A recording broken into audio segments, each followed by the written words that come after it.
so-called squad's policies. Something.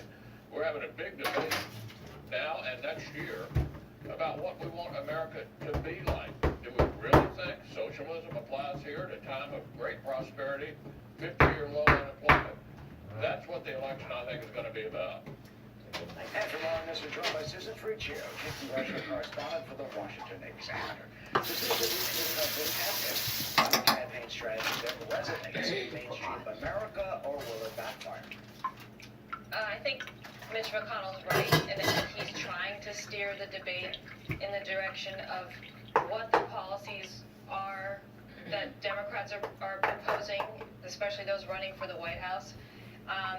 But the problem for the president, too, is the way he makes the case. So McConnell's trying to say this is about policy, and the president wants to demonstrate that the Democrats are pushing a socialist agenda. And that's not something America wants, because the economy is going well, and they want things to proceed in a positive direction.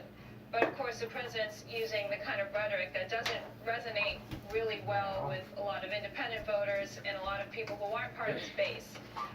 And so he needs to be careful in how he makes that argument. So McConnell, on the one hand, is trying to kind of interpret things for the president. And he's absolutely right that it is about pitting one policy from one party versus the policies of another.